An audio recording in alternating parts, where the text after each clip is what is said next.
couple of verses from the Gita that I thought we would look at today. We'll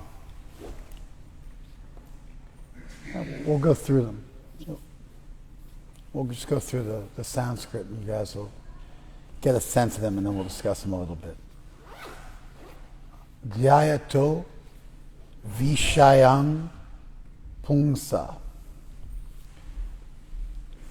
By a person contemplating sense objects. Pungsa means a person. Dhyayata, contemplating. It's where you get the word dhyan from, or meditation. It's from dhi, which means consciousness. Dhyayata vishayan. You're contemplating sense objects. This term sense objects, kind of a rough translation of a Sanskrit word that by itself, vishaya, makes perfect sense. But there's no real singular equivalent in English for vishaya. And so you usually get sense object. A vishaya would be something material that you're seeking to enjoy through your material senses. So food would be vishaya. Sex is also vishaya. Your family members, like your children and stuff, are also vishaya. Any material thing that you're seeking to enjoy would be considered to be a sense object, and literally an object that you consume through your senses, either by seeing it or touching it or tasting it or smelling it, liaising with it in some capacity. And so a whole gamut of things. When you hear sense object, I think sensual, and then sensual is a euphemism for sexual, and sexual, that makes sense as a sense object. But to consider food, friendship, society, fame, to all be in the same genre, that broad definition of material things as all roughly fitting in the same category is not something that you generally find in Western thought. Usually you have some kind of a hierarchy of good sense objects or pious sense objects versus impious sense objects, and good enjoyment versus bad enjoyment, and family attachment versus just attachment to drugs or something like that. And certainly there's there's pious and impious, shubha and ashubha, pious and impious attachments. Just calm down. You're like trying to do yoga in here. Just sit, pay attention to class.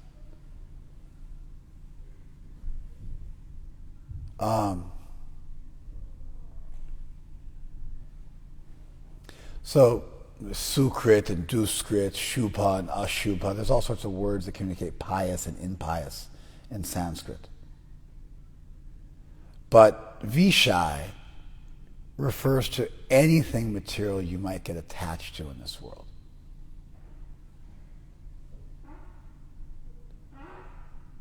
And so it's a rather broad term, and you have to spend a few paragraphs explaining it in English to really get it. It comes from a culture that considers the soul to be distinct from matter, and for all material things to be not spiritual. Like, I met somebody once and they were like, I'm into spirituality. I'm like, what do you mean? They're like, well, I really like dolphins. And, I mocked the person mercilessly for such a foolish statement, but it's not like I can't understand it. When they say spiritual, they mean something a little bit more paranormal, or a little bit more theoretical, or a little bit alternative. even.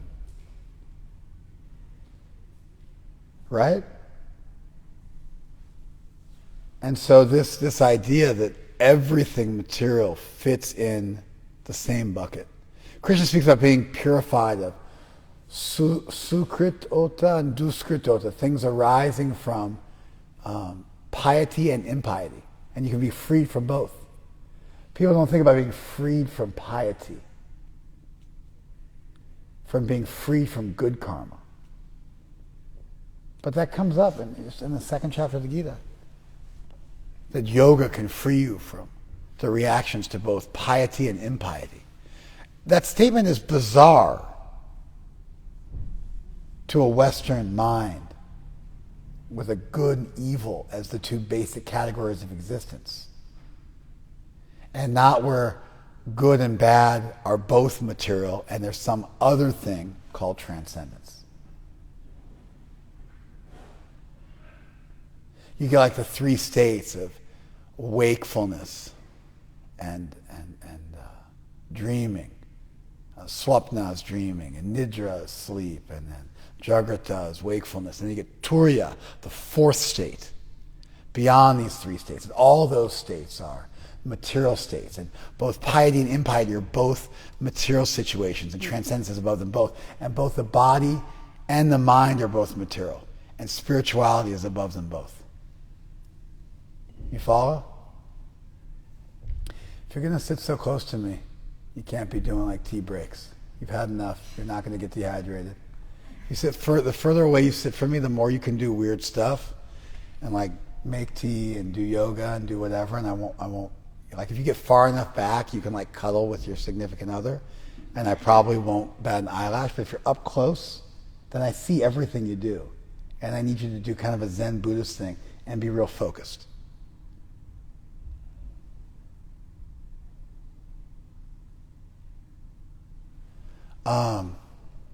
Even the idea of body-mind, the body-mind distinction. That, the consciousness appears to be fundamentally different than material states. And how do you deal with it? The physical world all, is fairly, predictable based on the fundamental laws and particles of physics.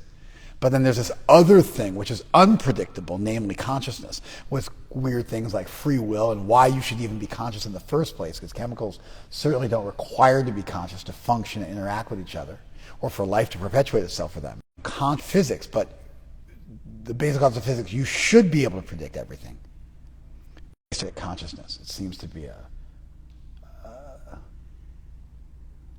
just a real, what do I want to say,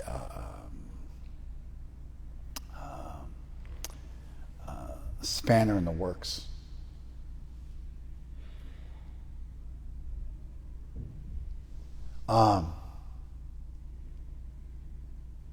So Cartesian dualism, which breaks the world into mind and matter, and seeks to look at those two things separately, because the consciousness stuff and morality and all that icky stuff is just much less definable. If you want to do science, you got to get rid of all that stuff. So you throw it in a different bucket, and then you don't have to look at it anymore. People don't realize it, but the whole thing of the mind-body distinction was largely done so that they could do science without trying to do a grand universal theory that accommodated everything. And by throwing all the mind stuff in another bucket, they freed themselves up to just concern themselves with the physical world. And that was like a huge benefit in the Renaissance period. But there's still a problem, is that all this other conscious stuff exists, and what do you do with it? Bizarrely, the Vedic tradition is mind and body are actually the same. They're both material, and the soul is distinct from both. And they might represent sthula and sukshma, prakriti, both subtle and gross matter, but they're both material. Vishaya has this whole philosophical worldview, which Buddhists get, which Hindus get. A big chunk of the world's population gets this stuff. Maybe a quarter of the world's population.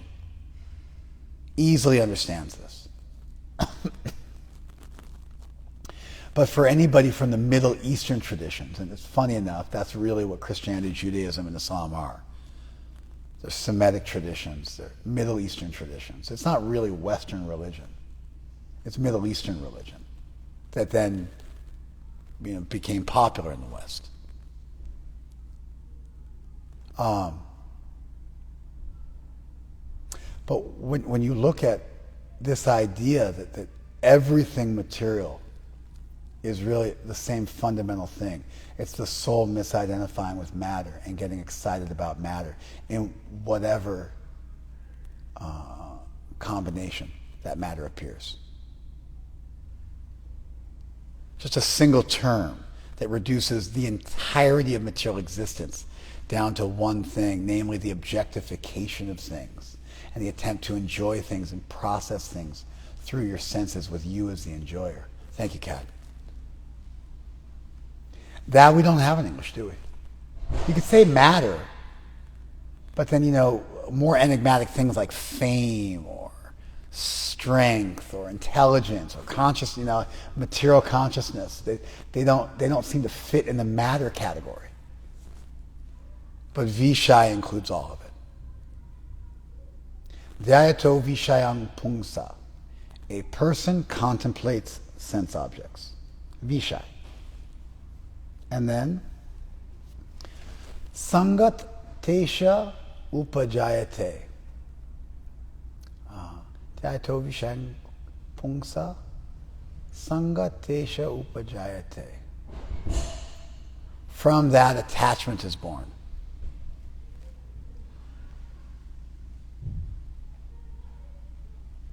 Sangateshu Upajayate. Sangha means attachment. Like we say sat sangha, and sometimes devotees want to get sophisticated, and they'll say, like, I'm going to go have some sangha with the devotees. But the word sangha by itself means material attachment. It's a bad word. I'm going to go have some sangha. That means you're going to go materially, like you're going to go watch a movie with the devotees or something like that. It means you're going to go do something which is fundamentally unhealthy. Sat Sangha takes the word Sangha, which has a fundamental negative meaning, and it purifies it by modifying it with the adjective Sat, which means eternal. So it means attachment to the eternal or association with the eternal. Like if you were to say, I became lusty for the divine. You're using a word which has a basic material sense, and then by attaching it to another word, you're switching the meaning entirely. Did you guys follow that? Sangha teshu means in that what? That meditation. The way this works is a word will be introduced, and then that word becomes the genesis of the next word. So, somebody meditates on something material. For instance, you meditate on a billboard that you see every day. You drive to work, you see a billboard. A billboard for, I don't know, a box of cereal, a car. And you see that billboard. Every day you drive by that billboard. Sometimes billboards say 800,000 eyes, because it means they divide it up. 400,000 people see it a day, and so it's 800,000 eyes. And they're telling you you'll get that much exposure from a billboard. It's like, like a primitive version of advertising now, which is largely social media. Unless you get really big bucks, you go advertise, TV or something like that. But I think the big bang for your buck is still Facebook and Instagram. The amount of advertising you get on those, the amount of impressions you get on those through those mediums versus what you would pay to get an equivalent amount of eyeballs in TV, it's still the best game in town. Like gasoline. Essentially gasoline means you dig up the labor like in the ground. Like you dig into the ground, and in the ground, there's like hundreds of millions of man hours. Because you just dig up this stuff, and then you explode it. And because of the Industrial Revolution, which to a large extent, like I said, is philosophically owed to things like Cartesian dualism, which allowed people to be freed up to really just do science and not try to wrestle with other subjects while they were doing science. You guys have never understood that about the mind-body distinction. How it was actually enabled people to really do science and not worry about what everybody had to worry about for thousands of years, which is explaining this this like undeniable reality of consciousness. You just skipped over it. Largely, like nothing's happened since that time. Consciousness is just this unusual thing that people just try to deny. They don't even explain it away. It's not even like there's a systematic attempt to explain it away. They find some correlations, no causations, and then they just sort of dismiss it as being unnecessary and irrelevant, and then go back to science as this just sort of inconvenient truth that they hope will go away if you ignore it for long enough. Like a gangrene or something like that. Like you just hope it'll go away and, it's not going to be a problem. You just ignore it. Ignore an infection. So your arm is pulsing from an infection. You're just like, just ignore that. It'll go away.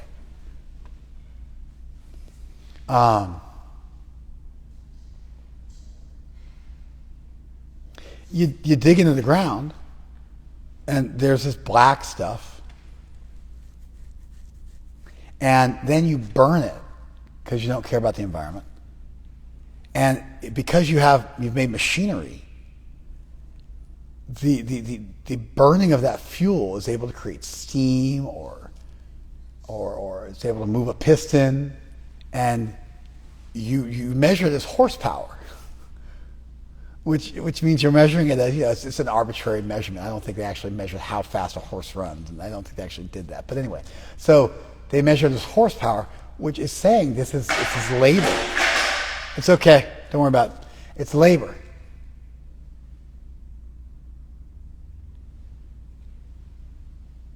It's far out, right?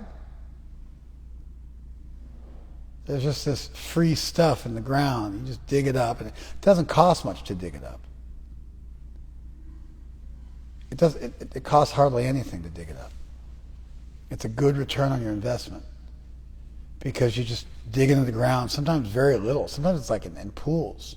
And, Rockefeller, who started Standard Oil, because they weren't even using, oil was way too expensive. I mean, there's a whole thing. I don't want to get into it, but Rockefeller was a genius. He was also super pious. He left hundreds of millions of dollars to charity. He was a really good Christian. He taught Sunday school, even though he was fabulously wealthy. He treated his employees like amazingly well in a time when you didn't have to treat your employees well because they were just getting over slavery, and it was practically indentured servitude was still on offer. But he treated his employees incredibly well. And he figured out how to refine oil, and then he figured out how to use every single thing you got from it. So the tar you got from it, he used to pave roads. He grew his own forest so he wouldn't have to buy barrels for anybody. Hire plumbers, so he wouldn't have to hire plumbers. He had plumbers on hand. Bought really nasty smelling oil that had sulfur in it, that was worthless, that people couldn't even would pay you practically to get rid of. And he figured out a way to get rid of the sulfur smell. Ran a vertical operation. Figured that gasoline was just a byproduct of oil that was made for kerosene, that was made for heating. Kerosene was discovered in the 9th century, but it became, that's how they heated homes. It used to be so expensive, only the rich could afford it. But he managed to get kerosene so cheap that everybody in America could afford it, and everybody started using kerosene to light their homes. And they got rid of using whale blubber, which got really expensive because we were killing all the whales. People used to light their homes with whale blubber, but it got too expensive. So then oil came in, it was just dirt cheap.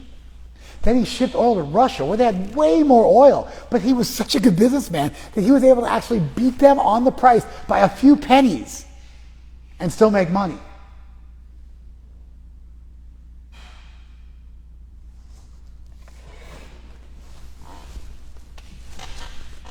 And so even though, it's getting more and more expensive, at a certain point it'll be too expensive to dig oil out of the ground, and then everyone will switch over to electric cars.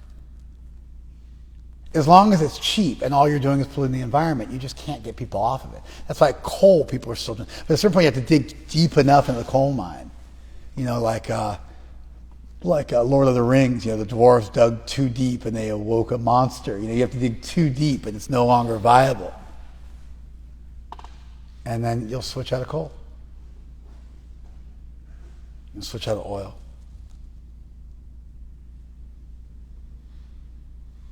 You guys follow this? I don't know how I got into this. We were talking about, first you went to the billboards. You were talking about some sort of meditation on a billboard that starts subtly. Good return on your investment. Yeah, social media is still a really good return on your investment. It's still a lot cheaper than traditional advertising. Just like oil is still a good investment, it's still a lot cheaper than doing electric stuff. As soon as it's not, thermodynamics, wind power, solar will become the norm. It's just hard to get somebody to do the right thing when they can make a few extra, for a few dollars more. They can make a little bit extra money doing it the wrong way. That's where I was going. So anyway, 800,000 eyes. So you're looking at a billboard. And did you see that connection? I mean, there was something to it. It was random, but I managed to pull it back. You're looking at a billboard. And that's a person who's meditating on something. And what comes from that? You get attached. Pretty soon you're like, I want to buy that box of cereal. Or maybe I'll go look at that car. That car's kind of cool. I like the lines on that car. You start thinking about it. How do you decide what kind of car you want to buy? You see it, and you're like, ooh, I saw it. You saw it, and it catches your eye, and you start thinking about it. And then when you decide to buy a car, you're like, oh, maybe I'll get this car. People don't like cars just based on, maybe women do this. I don't know. But, maybe like once you have children, it changes the game. But you just can't help yourself. You have to you're looking for something that looks a little bit cool. Like a little cooler minivan, a little cooler car chassis, SUV. Just a little bit cooler, And so you see the lines, and the lines attract you. Oh, of course, it's the same thing. You see the gas mileage on the billboard. You start thinking about that. That's also Vishaya. Like I just made a critical mistake. I thought the sexy lines of the car were the only material thing. But the gas mileage is also sexy for a different kind of person. The price point is also sexy for a different kind of person. The no down payment is sexy for a different kind of person. The color for somebody else. The fact that it's an electric car versus a gas car, that's Vishaya for somebody, even though it's pious. You guys follow this? You see the billboard, and what comes from it? Attachment comes from it. Sangha. Sangha tesha upajayate. Upajayate means it's born. What's born? Sangha. What's it born from? Dhyayata. Meditation gives rise to attachment. Sangat, from that attachment, sanjayate kama, is born desire. See, each one that you got, then it gives rise to something else. So the meditation, the seeing the billboard, gives rise to an attachment. You kind of get used to seeing. You're thinking about it. You're stewing on it. But then it develops into a desire. I want to buy that thing. I want to get that thing. Kama kroda abhijayate. Kama kroda abhijayate.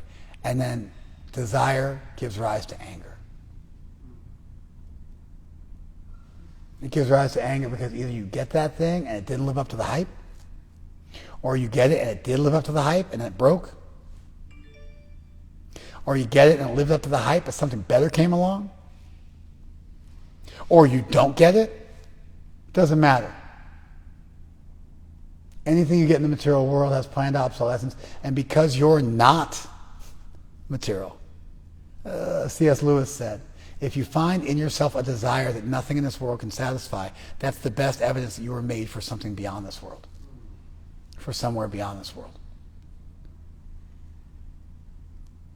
Because you're not a material thing, your desires don't just dissipate along with the broken object.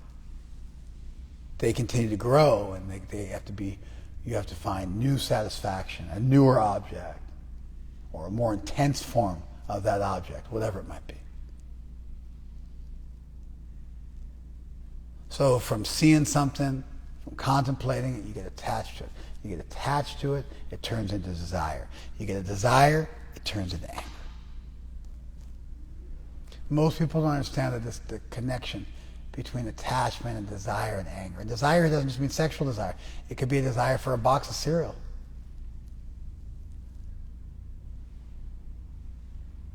To be strong, to get that brown belt, whatever it might be. Open your own spot, become a communist, change the world. Got a couple of card-carrying commies over there. Just give me a second. Let me finish this real quick. I'll get to you, though. It gives rise to anger. Krodat bhavati samoha. Krodat bhavati samoha. From that anger comes bewilderment. Samoha comes from mu, means confusion. Confusion about what's important in life, what's valuable in life, what you're really doing here, what's the purpose of life, what is proper behavior. Confusion about, it's not clear. You follow, the first ones have been quite clear, but this confusion about what? And so contextually looking at the nature of it, confusion about that you're the soul and not the body, and that material things aren't really what you should be obsessing over. And you start to become materialistic. You start to really misidentify. If I get this, I'll be happy. You guys following this? Samohat smriti vibhramaha. From that confusion, memory is broken. Now smriti is actually the name for a whole body of Vedic literatures. It's that which is remembered. And we don't understand how important smriti is in the Vedic culture. But to remember the words of your gurus and carry them all always in your heart and have them never become stale and have them always be fresh and always be able to recall them and understand the intricate meaning of them is the most important thing to the Vedic peoples. They memorize huge swaths of Vedic texts as mnemonic devices so they could remember the words of their elders forever. Words about what is important, how to achieve what's important, how to live life, how to follow the road less traveled. So you become confused and your desire shifts. Listen to this. I've never spoken this before. You become confused and your desire of being oriented towards spirituality shifts. And you become oriented towards materialism. And that change in your heart from your orientation from spiritual things to material things robs you of your ability to remember the words of your teachers, which requires submission and gratitude and cooperation to stay alive. The words of our lineage require your cooperation to stay vital. And if you turn away from the truth to falsity, those words become crippled and they become dead. It becomes a dead mantra. They become crippled. They become attenuated. They become disempowered. They become impotent. That's the word I wanted. They become impotent. For you. Because your basic desire has shifted away from what is spiritual to what is material. And then those words become empty. And you can't recall them. And you can't apply them.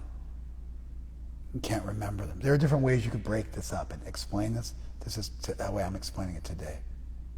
And I'm trying to really stay chaste to the text and what naturally comes from the text and what's already come in the text, what's already come in this verse. That you're meditating on something material and that's stealing you away and you're becoming confused about that material thing and how important it is. And that kills your memory, which is such an important topic in the Vedas. The curse in the Vedas is may you forget the mantras when you need them the most. The blessing is may you never forget your mantras and may they remain ever fresh. For a properly indoctrinated cult member of the Hare Krishna cult, for a properly trained disciple, their gurus live with them in their heart forever. And your guides never depart you.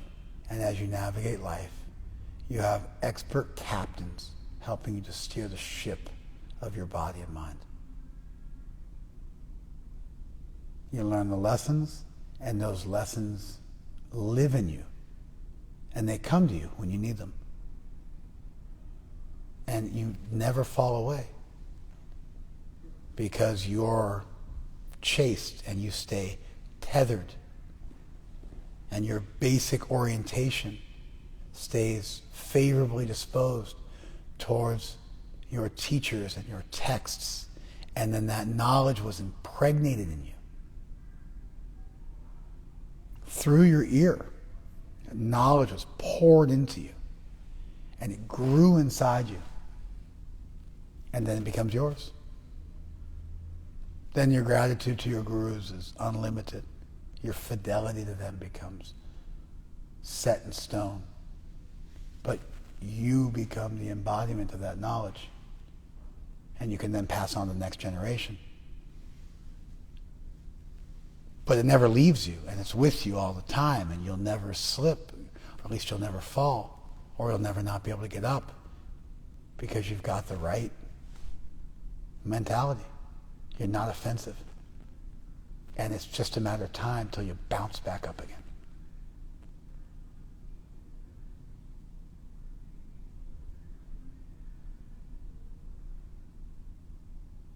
Samohat smriti vibhramaha. From that confusion about what is valuable comes bewilderment of memory. Smriti brahmat buddhinasha. And from that bewilderment of memory comes the destruction of intelligence.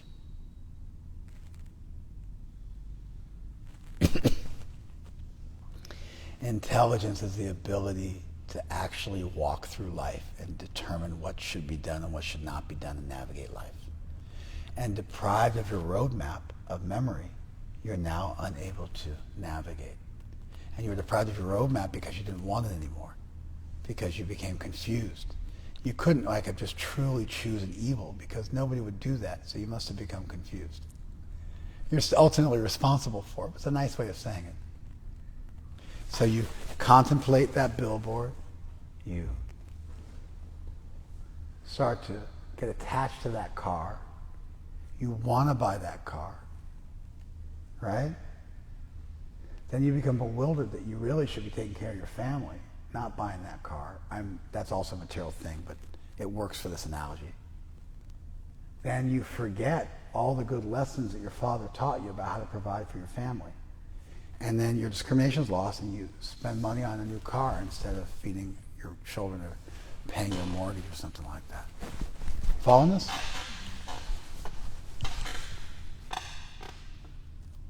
And then buddhinasha pranashati. When intelligence is destroyed, you are destroyed. Not like disintegrated, but you're lost, you're destroyed.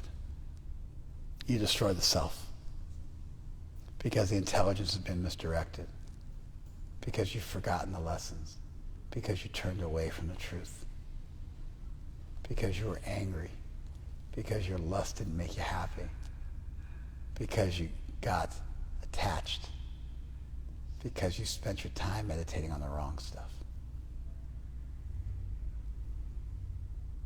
You follow this? That's today's verse. I think we've gone long enough. I guess I would say is this, just as a final wrap-up.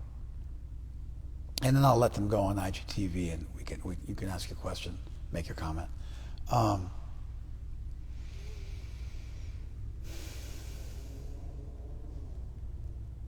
I think this simple lesson and this, first this, then this kind of chain of causation is true. As true today as it was thousands of years ago when it was spoken. And I think it holds a great secret. That we have to curate our feed. And we have to be conscientious about what we consume. And we have to learn to pass the open windows. And stay focused on what's important. We have to figure out what's important and spend the rest of our lives keeping our eye on the prize. And not stopping too much to smell the roses. The woods are lovely, dark, and deep, but I have many promises to keep, miles to go before I sleep. We've got to remember this, that we're on a hero's journey and we have something amazing and vital to accomplish. And our life needs to be sculpted in order to make that possible. And that means you have to let go of some things. Oh, that's not for me.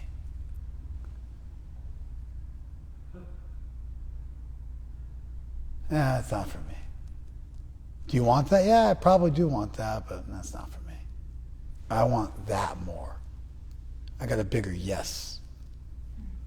These little yeses, I'm not gonna get caught in the weeds. I got a bigger yes. I'm gonna stay focused on that bigger yes. I'm gonna stay the course. Learn a little detachment. Learn the fine art of letting go and passing open windows. Know what I can handle and what I can't.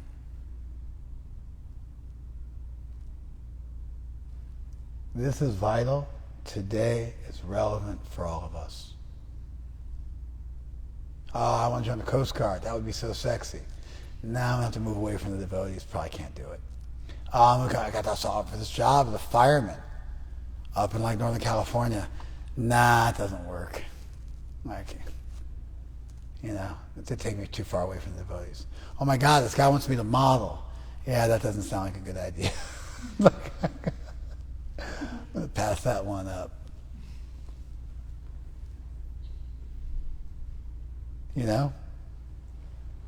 Oh, he wants me to audition in his hotel room. I really want to be a model, but you know what? I don't want to be a model that much.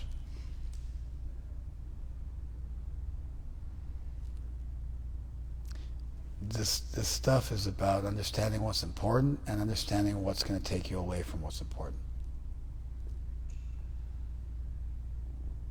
Okay. Thank you, IGTV. If you guys want to stay on Facebook for just a moment, that'd be great. It's fine if you want to.